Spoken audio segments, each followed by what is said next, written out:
Hello बच्चों।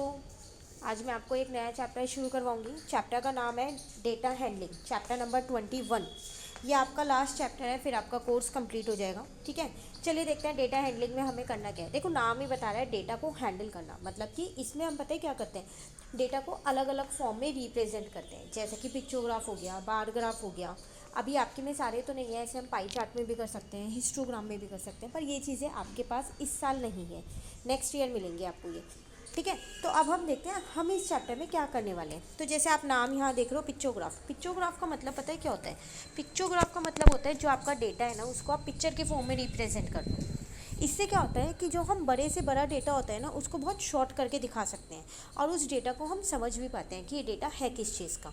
ठीक है, तो वही सारी चीज़ें आपको यहाँ दे रखी हैं। मैं आपको क्वेश्चन से समझाती हूँ कि पिक्चोग्राफ आपको कैसे बनाना है।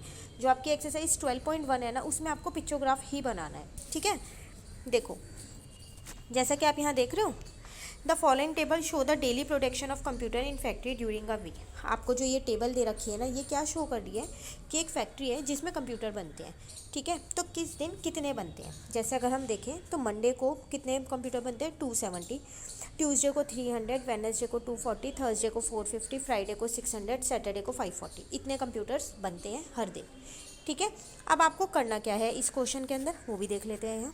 यहाँ हमसे कह रहा है टेक, एक यहाँ कंप्यूटर की पिक्चर बनी हुई है, to represent 30 computer and draw pictograph. कह रहा है आपको क्या करना है, ऐसे कंप्यूटर की पिक्चर बनानी है, और उसमें लिखा है टू रिप्रेजेंट 30 कंप्यूटर। मतलब अगर आप एक ऐसी पिक्चर बनाओगे तो उसके अंदर कितने कंप्यूटर होंगे, 30 कंप्यूटर होंगे, 30। ठीक है, और पिक्चोग्राफ बनाना है। अब पिक्चोग्राफ देखो हम यहाँ बनाएंगे कैसे। सबसे पहली बात, पिक्चोग्राफ बनाने के लिए ना एक स्केल चाहिए होता है। वो वाला स्केल नहीं कह रही मैं जो आपके पास ज्योमेट्री बॉक्स में होता है, नहीं, वो स्केल है ये कि एक कंप्यूटर के अंदर 30 कंप्यूटर रिप्रेजेंट करने हैं। अब देखो यहाँ पर हम बनाएंगे कैसे, तो मैं आपको सॉल्यूशन में ही दिखाती हूँ क्योंकि ये वैसे नहीं समझ आ पाएगा। तो सबसे पहली बात, मैंने यहाँ पर डेज लिख दिया, मंडे ट्यूसडे वेडनेसडे सैटरडे तक के लिख दिए। प्रोडक्शन लिख दी, किस दिन कितनी प्रोडक्शन हो रही है, मतलब किस दिन कितने कंप्यूटर बन रहे। ठीक है, उसके बाद बात आती है पिक्चोग्राफ की। अब ये कैसे बनाए हैं मैंने, तो देखो वहाँ तो कंप्यूटर की फ़ोटो बनी थी, एकदम एग्जैक्ट कंप्यूटर की शेप तो नहीं यहाँ पर मैं बना सकती थी, तो मैंने बॉक्स से रिप्रेजेंट कर दिया।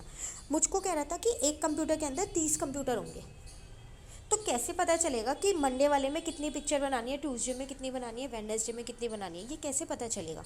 तो देखो बहुत सिंपल है, जो ये मंडे वाला है ना, इसको इस स्केल से डिवाइड कर दो। 270 को 30 से, 0 से 0 कट गया, यहाँ आ गया मेरा 9। आगे नहीं आ गया 9, मैं इसको चेंज कर देती हूँ कलर ताकि आपको दिख जाए। आगे ना 9, तो इसका मतलब इसके अंदर कितने, यहाँ पर कितने बॉक्सेस बनेंगे, 9 बॉक्सेस बनेंगे। फिर यहाँ पर है 360, तो 360 को इस बार 30 से डिवाइड कर दो। तो अब आपको समझ में आया मैं आपसे क्या कह रही थी, स्केल ज़रूरी है। क्यों ज़रूरी है, इसी स्केल की मदद से आप पिक्चर्स बना सकते हो, आपको पता चलेगा कि कितनी पिक्चर्स आपको बनानी है। ठीक है, 0 से 0 काटा, यहाँ लिख दिया 12, इसका मतलब इसके अंदर कितने हैं, 12 कंप्यूटर हैं। ठीक है ना। फिर वेडनेसडे वाला अगर हम देखें तो 240 है, तो 240 को 30 से डिवाइड किया, तो यहाँ आ गया 8, तो इसके अंदर 8 कंप्यूटर बने हुए।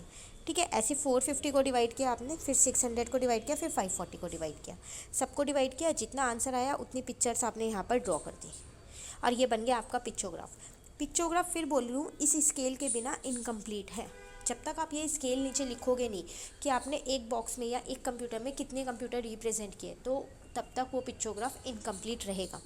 वरना तो ये बहुत ही आसान चैप्टर है डेटा हैंडलिंग का, कितनी आसान है देखो पिक्चोग्राफ बनाना, बस आपको स्केल पता होना चाहिए।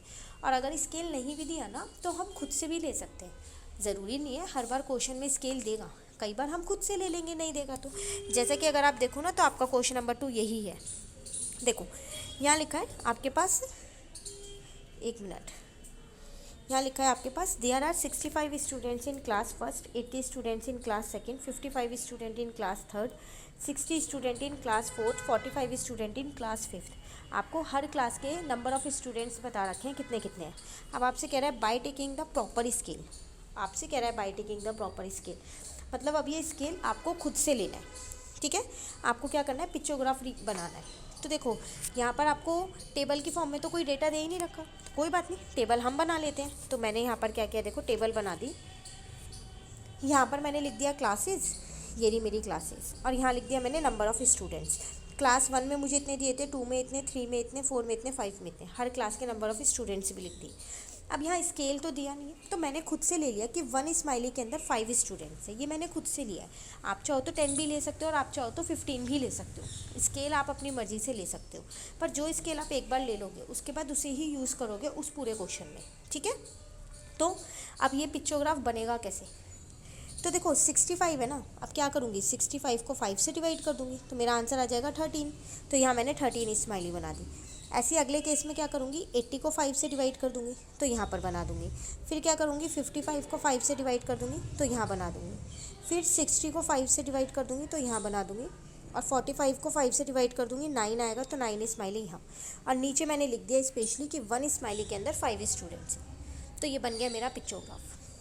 तो जब क्वेश्चन में स्केल दे तो क्वेश्चन वाला स्केल ही लेना है, लेकिन जब क्वेश्चन में स्केल लिख के ना दे कि एक पिक्चर में आपको कितनी वो रिप्रेजेंट करनी है तो आप खुद से ले सकते हो, लेकिन आप नीचे हर बार लिख के आओगे, ठीक है।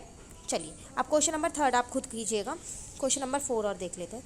देखो यहाँ पर ना पिक्चोग्राफ आपको बना के दिया है और कुछ क्वेश्चंस के आंसर आपसे पूछ रहे हैं। तो यहाँ पर कह रहा है कि अगर हम ये देखें तो यहाँ हमसे कह रहे हैं the following pictograph show the number of various flower in the orchard. आपको यहाँ नंबर ऑफ फ्लावर्स दिखा रखे हैं, जैसे लोटस, रोज, मैरीगोल्ड और सनफ्लावर, और उनकी पिक्चर्स भी बना के दे रखी है।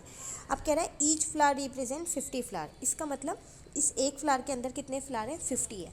तो स्केल आपको मिल गया पिक्चोग्राफ का। स्केल आपको हर क्वेश्चन में मिलेगा। ऐसे इस फ्लावर के अंदर 50 है, इसमें 50 है, इसमें 50 है, इसमें 50 है, फिर इसमें 50, इसमें 50, करते करते सब में 50-50 है, ठीक है। अब यहाँ पर आपसे क्या कह रहा है, फर्स्ट में आपसे कह रहा है how many marigold flowers are there. बताओ कितने मैरीगोल्ड फ्लावर्स हैं, तो गिन लो मैरीगोल्ड फ्लावर्स कितने हैं, 1 2 3 4 5 6 है। लेकिन इसका आंसर 6 नहीं है। क्यों नहीं है, क्योंकि एक फ्लावर में 50 थे तो 6 में कितने होंगे 6 × 50। इसका मतलब टोटल 300 आपके पास फ्लावर है मैरीगोल्ड की। तो अगर आप 6 लिखोगे तो गलत हो जाएगा और 300 लिखोगे तो सही होगा। हमेशा स्केल से इंटू करना होता है, ठीक है।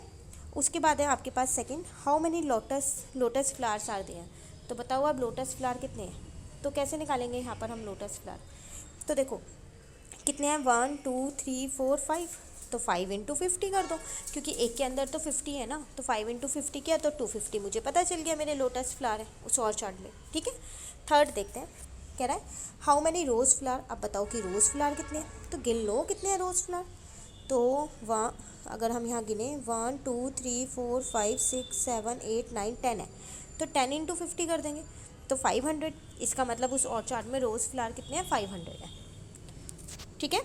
उसके बाद आपसे क्या कह रहा है, विच flower is the most in number and least in number in the orchard. बताओ सबसे ज़्यादा फ्लावर कौन से और सबसे कम कौन से हैं। तो देखो अगर आपको देख के ही पता चल रहा होगा इसमें कि रोज़ वाले सबसे ज़्यादा है नहीं है सबसे ज़्यादा, तो मोस्ट इन नंबर में हम रोज़ लिख देंगे। और सबसे कम किस में दिख रहे हैं, इसमें सबसे कम पिक्चर बनी है तो लोटस, लीस्ट इन नंबर में हम लोटस लिख देंगे, ठीक है।